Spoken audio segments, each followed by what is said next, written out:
A Rádio Idefran apresenta Vida Espírita com Kleber Safi.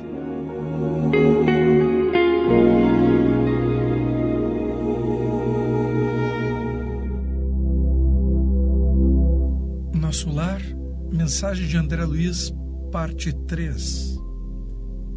A reencarnação é uma expressão do amor de Deus para todas as criaturas. Vamos tecer novas considerações sobre o prefácio de André Luiz. Na apresentação anterior, falamos do dogma da reencarnação, da sua lógica, da sua necessidade, levantando o tema a partir das questões 171 e 196 do Livro dos Espíritos. E também li um texto do Emmanuel do livro Religião dos Espíritos, intitulado Reencarnação e Progresso. E chegamos a algumas conclusões sobre algumas funções da reencarnação que eu vou relembrar. 1. Dar ao arrependido a chance de consertar seus erros do passado. 2. Despertar valores da alma pelo trabalho útil. 3. Expurgar no corpo físico toxinas e mazelas espirituais acumuladas. 4. É o caminho escolhido por Deus para que todos os seres possam despertar o amor ainda latente no coração. E André Luiz prossegue na mesma linha de raciocínio quando afirma que a morte é o jogo escuro das ilusões. Essa frase é simplesmente incrível. O jogo escuro das ilusões diz respeito aos apelos da matéria, que são verdadeiras ilusões do mundo físico ao qual estamos submersos. A matéria é uma capa de ilusão que encobre toda a verdadeira realidade espiritual. Viver no mundo material é viver mergulhado num jogo escuro de ilusões, compreende? Um mundo materialista onde a escala de valores da humanidade ainda obedece à lei dos mais fortes, à lei de quem tem mais dinheiro, mais poder, mais beleza. Tudo pura ilusão que a morte desmascara e nos revela. A vida não nos prepara para a morte. Para a maioria de nós, ainda é uma armadilha para os olhos despreparados, surgindo a necessidade de novas encarnações para dissolver os equívocos, refazer o script da nossa existência e percorrendo os impositivos caminhos das provas ou dos aflitivos caminhos das expiações. Renascer será a grande chance de corrigir os erros do passado. Mas cuidado! A vida na matéria poderá cegar e colocar os homens no passo das ilusões. Cuidado!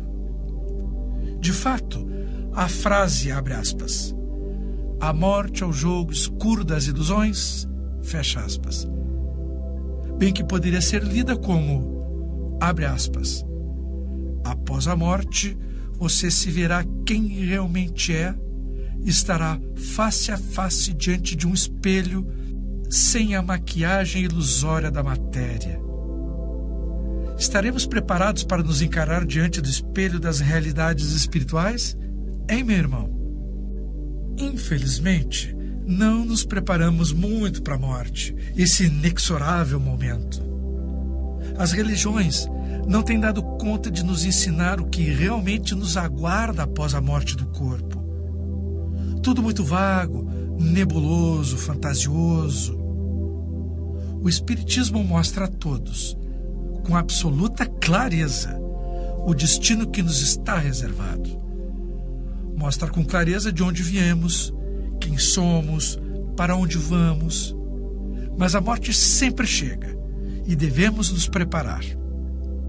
No parágrafo seguinte, a respeito do dogma da reencarnação, André Luiz emprega uma belíssima metáfora sobre a trajetória que percorremos, vida após vida, em direção a Deus, quando diz, abre aspas, o grande rio tem seu trajeto antes do mar imenso. Nós somos esse grande rio, tá, meu irmão? Ele compara o caminho que percorremos durante o nosso progresso espiritual ao longo de toda a nossa remotíssima história, desde o momento em que somos criados simples e ignorantes, até a nossa total conexão com Deus, que chamou de mar imenso. O grande rio tem seu trajeto antes do mar imenso. Deus, na metáfora, é o grande objetivo do nosso existir. André Luiz nos compara como os caminhos que as águas percorrem desde suas nascentes até o oceano. Todos os caminhos, afluentes, desvios, tudo representando os nossos desafios e todos os dramas em nossas vidas. Os desafios e dramas, eles são fundamentais para despertar os valores essenciais das leis de Deus que existem dentro de nós, induzindo a nossa lenta e gradual metamorfose em direção à vida espiritual superior. Essa corrida não pode se completar em apenas uma simples existência física, como já deve estar bem claro para você, meu irmão. Serão necessários milhares e milhares de anos, numa linha de tempo que simplesmente abrange uma fração do infinito. A coisa toda é bem mais complexa, não é verdade? Vamos entender e assimilar essas ideias iniciais aos poucos, ao longo do tempo. Em seguida, André Luiz lança 2 enormes desafios que nos provocam verdadeiros calafrios. Isso porque não pensamos muito sobre a nossa vida espiritual e em nossa evolução durante as rotinas do nosso dia a dia. Pelo menos para a maioria das pessoas. O primeiro desafio é quando ele nos recalibra uma noção de tempo para um entendimento mais realístico. Essa noção de tempo que eu vou apelidar de tempo espiritual, ok? Tempo espiritual, diferente da noção de tempo que nós temos aqui, só para facilitar o raciocínio. Essa noção de tempo espiritual é completamente diferente e discordante da noção de tempo que percebemos no dia a dia e que eu vou, digamos, chamar de noção terrena de tempo, ok?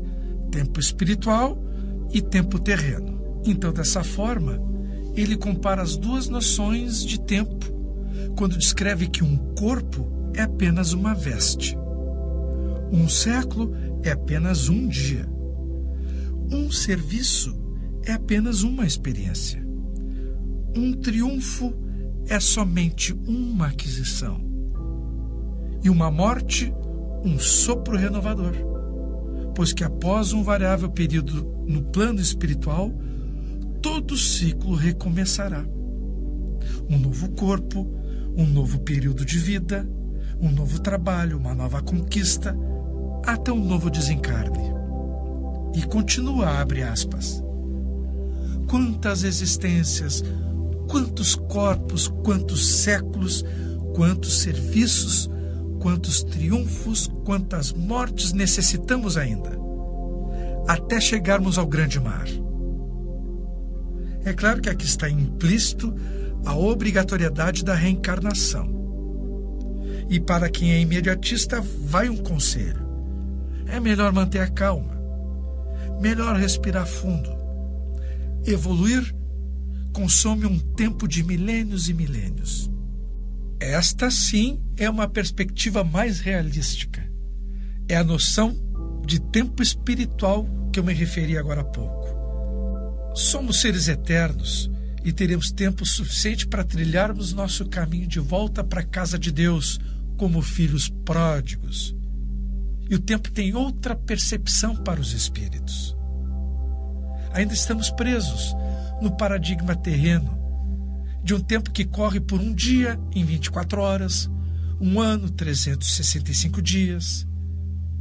Nos espaços, essa noção modifica-se completamente. O tempo espiritual, digamos assim, corre por outros caminhos perceptivos bem, mas muito distante das nossas noções terrenas. Entenda que não se pode colocar uma expectativa de atingir as culminâncias dos céus, porque apenas trabalhamos numa ação caritativa por um ano ou 2. porque achamos que um trabalho de 2 anos é muito. É como querer todo o retorno sobre pouquíssimo investimento. Precisaremos nos recondicionar diante de outras expectativas temporais. Quando os espíritos nos dizem que será logo, poderá estar dizendo que será em 100, 200 anos, compreende? Então, também não poderemos colocar expectativas porque fomos devotados a uma causa durante uma vida inteira. Mesmo assim, uma vida inteira ainda só representa uma ínfima fração do que temos por fazer em nossa caminhada. Essa é a noção espiritual de tempo. A metamorfose espiritual concreta, a nossa evolução crística, vamos dizer assim, consome vidas e vidas, gerações e gerações. Pense comigo. Quanto tempo levará para alguém deixar de ser vaidoso? Quantos séculos ou milênios devem correr até alguém se livrar do egocentrismo? E quantos vícios psíquicos ainda possuímos e que ainda teimamos em repetir por vidas e vidas? Sendo que muitos vícios ainda nem percebemos de que somos portadores.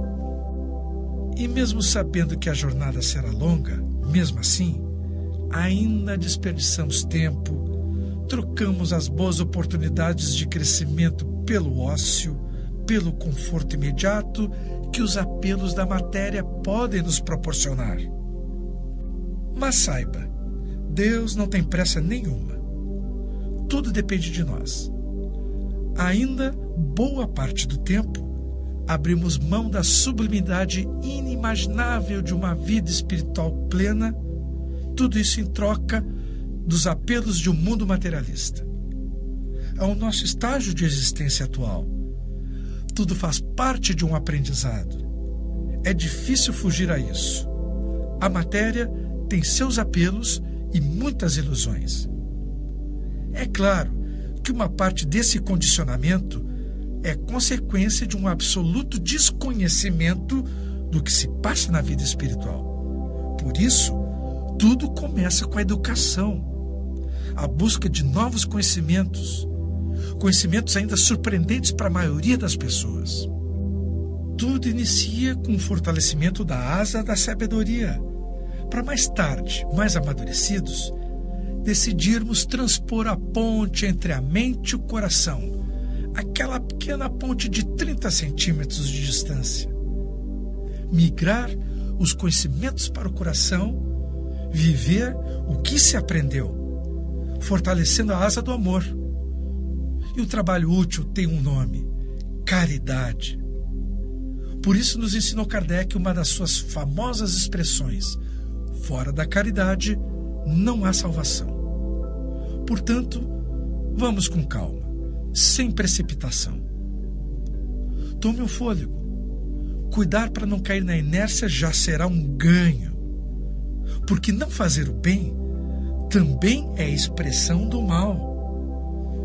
Comece a limpeza da casa mental dos pensamentos inferiores. Comece um pequeno trabalho de autoconhecimento, que teremos a oportunidade de comentar algumas vezes por aqui. Principalmente, devemos começar uma amizade com Deus, pois Ele está em nós, mas nós ainda não estamos nele. Devemos aprender a praticar o Evangelho tão bem ensinado por Jesus. No início, conhecer, depois, meditar, em seguida, sentir o Evangelho e, no final, viver o Evangelho, como ele verdadeiramente precisa ser vivido, no coração. Esse é o primeiro desafio de André Luiz: entendermos o tempo espiritual para a evolução do espírito. O segundo desafio, esse fica para o nosso próximo encontro. Por hoje era isso. Desejo paz a todos e até breve. A Rádio Idefran apresentou Vida Espírita com Kleber Safi.